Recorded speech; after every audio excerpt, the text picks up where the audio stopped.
Hey there, everyone. That sexy nerd is back again. And we're watching the new nostalgia critic for Willy's Wonderland. I kind of like that movie. I only saw it once, unfortunately. You know, just kind of after that thing came out, I started going on YouTube, and I was just so preoccupied with everything. But, you know, I did enjoy the movie. I loved it. It was just a little weird for Nicolas Cage. You know, this whole thing we've been having with Nicolas Cage out recently. But, you know, I mean, hey, it's basically it's a ripoff of Nightmare on Freddy's. Yeah, Nightmare on Freddy's. So I mean, but you know, Nick Cage gets to fight back. So it was pretty fun. The other characters are kind of generic, and I think even one of them turns evil or something like that. Kind of like Tucker and Dale versus you. It kind of reminded me of that, actually, a little bit. It was Freddy. It was whatever that game is called. Five Nights at Freddy's meets Tucker and Dale versus Evil. There was a lot of comedy or whatever. As far as I've only seen it once. But hey, let's not waste any time, and let's just get into the episode and see what Doug thinks of this movie, because I'm sure he pretty much loved it. And remember, please like and subscribe if you want to see more sexy and nerdy content. And let's do this thing, y'all. Nostalgia critic guy, remember it so you don't have to. Hey, you all want to see Nicolas Cage fights Five Nights at Freddy's? Yep, yeah, I knew they call it something else, but we all know what the real title is. Yeah.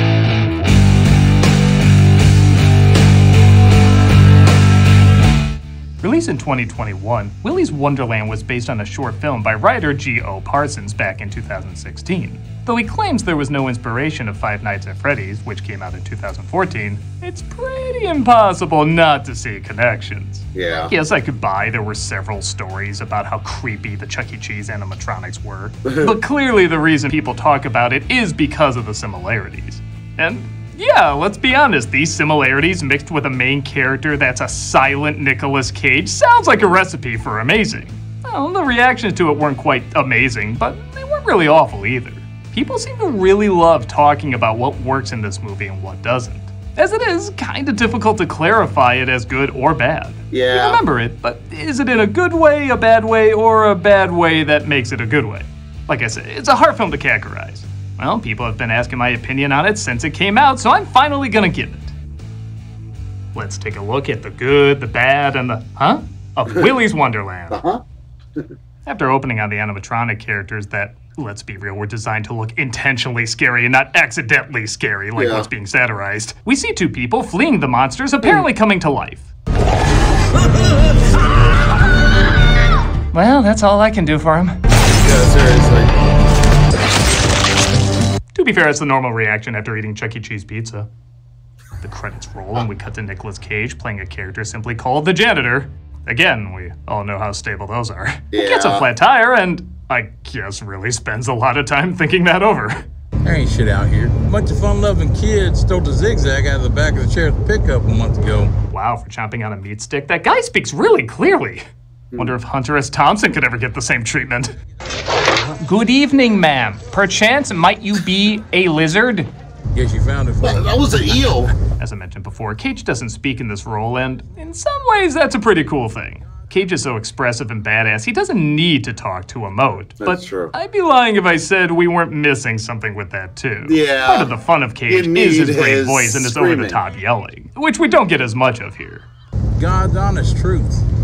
You know what would have been great if they had done it? Is like halfway through the movie or close to the end, he actually just doesn't shut up. It's like, wait, you could talk the whole time? Yeah, you stupid. You know, like just have him go completely freaking out and everything. You know, scraping at the door. That would have been amazing. I know everybody would have loved that. Where'd you say you're from? Before Coppola's nepotistic casting. Cut to a girl named Liv, played by Emily Tosta, trying to burn down this movie before it even gets started, but she's stopped by the sheriff, played by Beth Grant. That ocean blue, nice and pretty, it's got that black. Boy, that was weird. That was weird. To be fair, most people who gaze upon Nicolas Cage's weirdness for the first time often see. So she reacted pretty well. What the hell are you doing? You're a bitch! Why do I get the feeling this is not one of this actress's better performances? How the hell am I supposed to eat? How am I supposed to take a piss? I did not burn it. I did not. Oh, hi, Nick.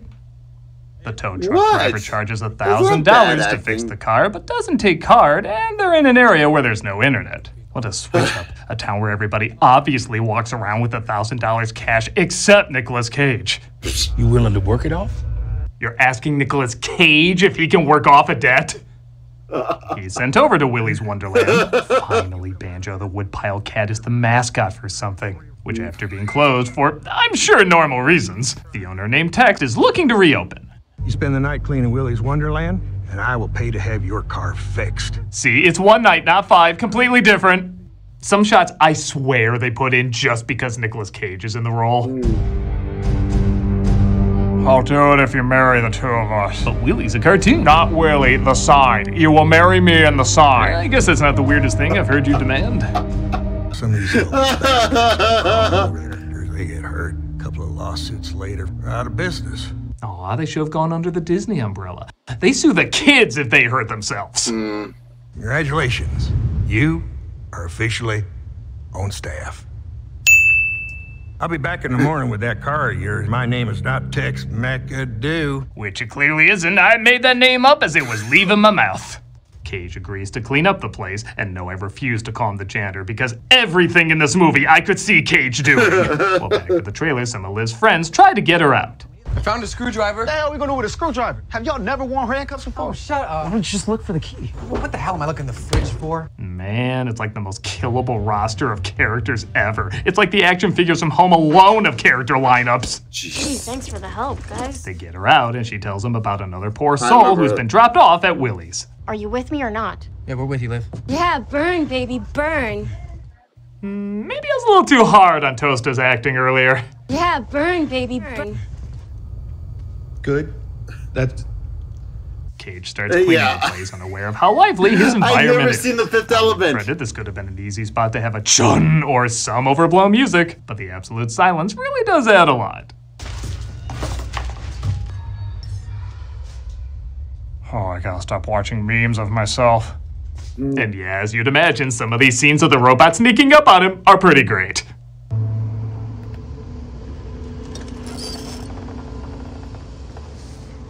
This is proof Nicolas Cage. This could have been an easy spot to have a chun or some overblown music, but the absolute silence really does add a lot. Yeah. I remember how creepy this was. Oh, I gotta stop watching memes of myself. And yeah, as you'd imagine, some of these scenes of the robot sneaking up on him are pretty great.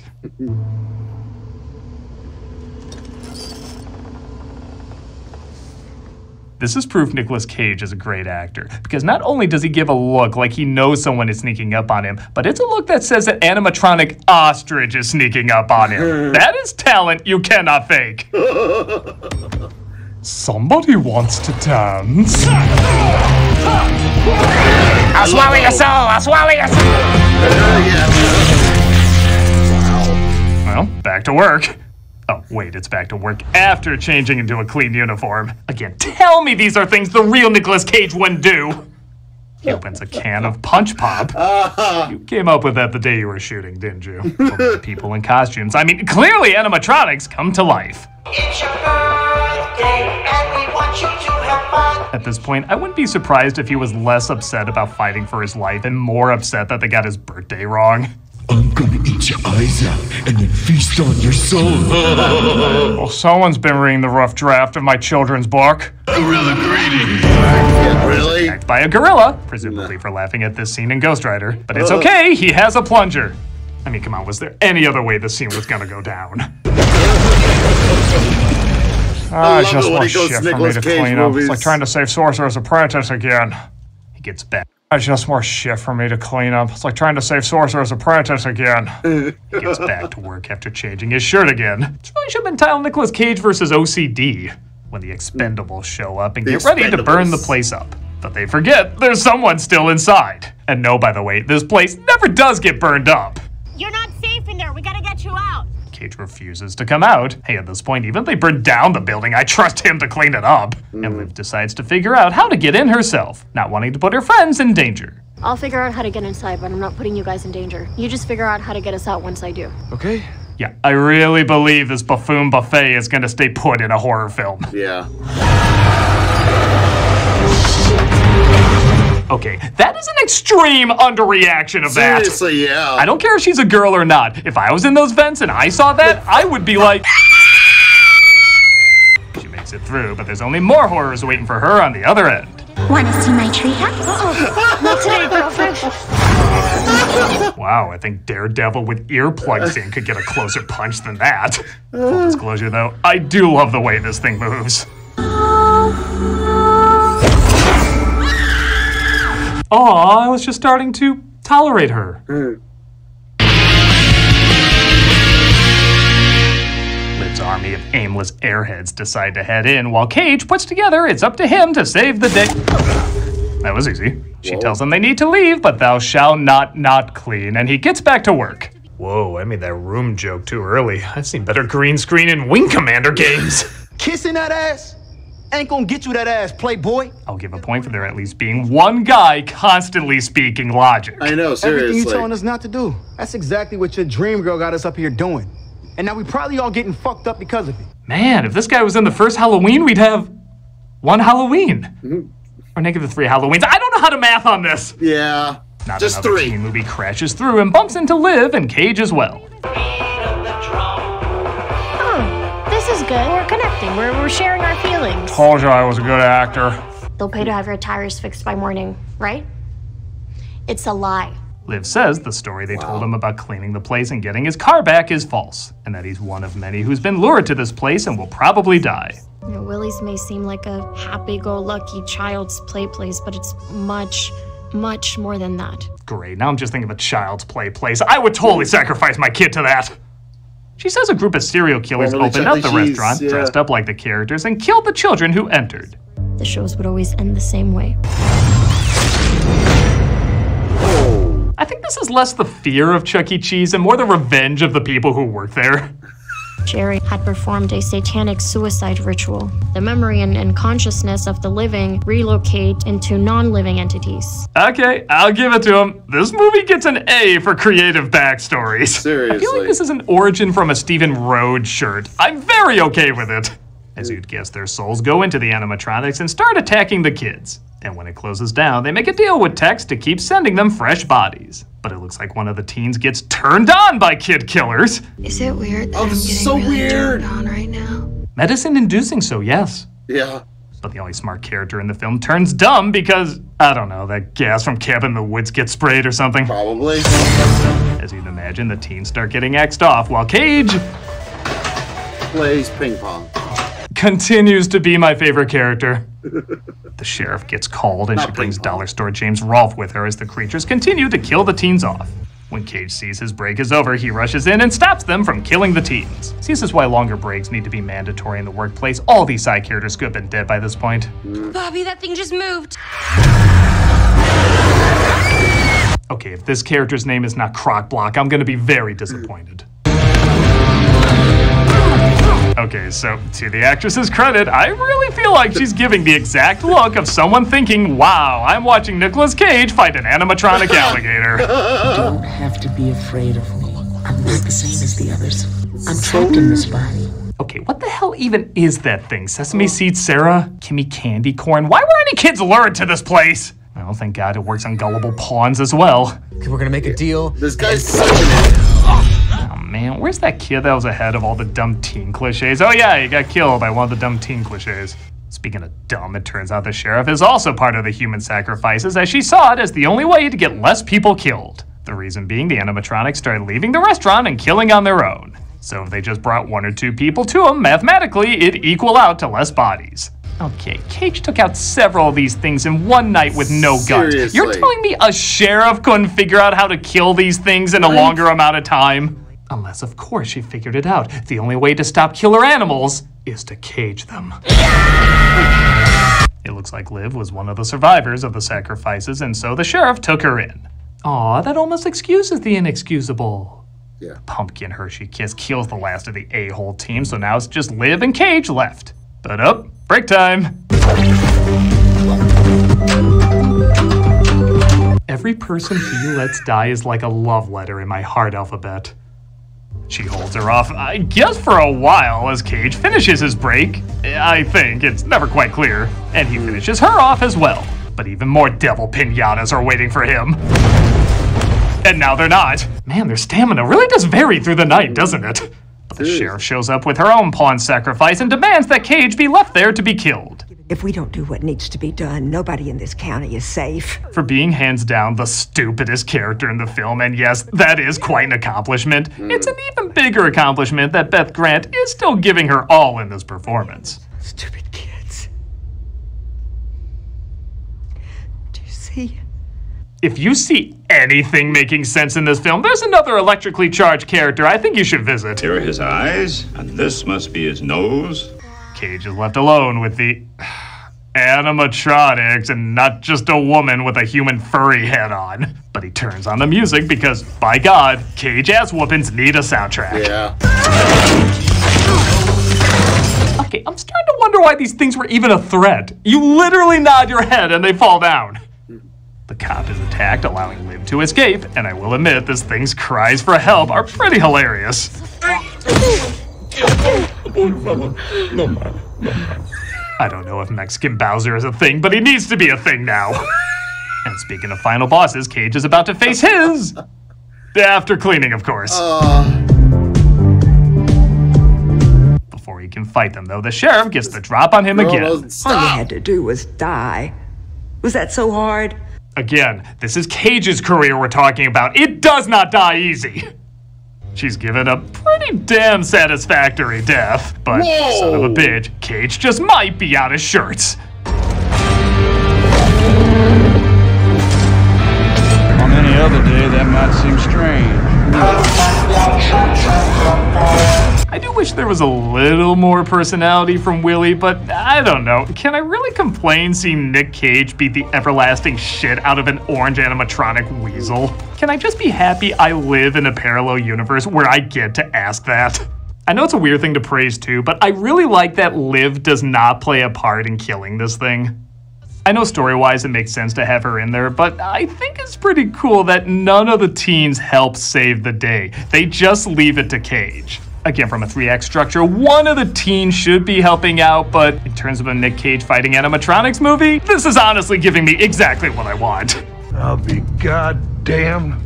Tex is shocked to find the place spotless, Cage still alive, and well darn, I guess you deserve this. Liv does ride off with Cage into the sunset, and I will admit I would have liked if she somehow took out Tex. I mean, the teens don't have to do nothing, they could do a little something. Right? But I guess this is satisfying enough.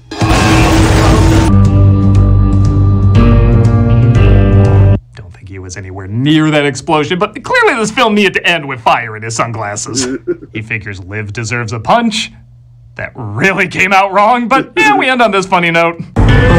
Kitchen gun.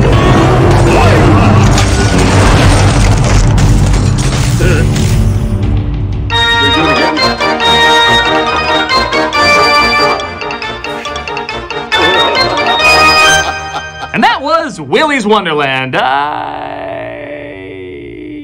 think I liked it. Yeah. I'll admit there's way too many standard or even annoying elements from the side characters that it makes it difficult to love, but the simplicity of Cage cleaning a place while fighting kid animatronic characters kinda makes it impossible to dislike. It has just enough simplicity and a good sense of humor to make it work. I think it could have been stronger if they got rid of the kids and instead replaced them with the scummy town folk who are living by this insanely complicated setup, and Cage's simple but effective outlook challenges them. It could be like a deranged puppet version of Fargo. As is, I do think there's enough to separate it from just being more than a Five Nights at Freddy's clone.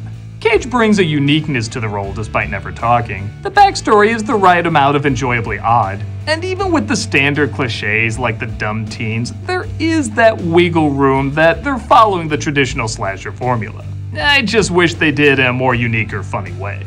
But this film's charm really is based around the scenario of Nicolas Cage fighting Chuck E. Cheese animatronics. I mean, how can you say you don't get what's advertised? I do wish it did a little more, but at the same time, I do appreciate the simplicity of it. And in the end, I think that's its biggest strength, simplicity. Nothing spectacular, but if you have any curiosity in this film, my guess is you'll like it just enough. I'm the Nostalgia Critic guy, remember? So you don't have to. Yeah, full disclosure, I just remembered, I don't think I finished watching the movie when I had originally seen it. I remember seeing it only once, but honestly, going through it, I was like, oh no, I didn't even finish watching this movie. And I guess that's a testament to what Doug said, you know? I guess I wasn't bothered enough to actually finish the movie. I mean, it could have been my workload, but I don't know. When I like a movie, I gotta finish it. But yeah, I do probably got to check it out again because it does seem pretty cool, and I want to see Nick Cage beating the crap out of animatronics. But yeah, I think that was it, though. I think that's what bored me. They focused way too much on the teenage kids, and I'm like, why the hell are they all here? So, yeah, I pretty much agree with everything he said there. So, yeah, nothing really much more to say on that. So, please like and subscribe if you want to see more sexy yet nerdy content. And remember, guys, I did say I was going to bring a history video out to you after that Casual Geographic episode. So I'm going to bring you another Casual Geographic episode, and I'm going to give you a history video. So remember, please like and subscribe if you want to see more sexy yet nerdy content, and I'll see you on the next video.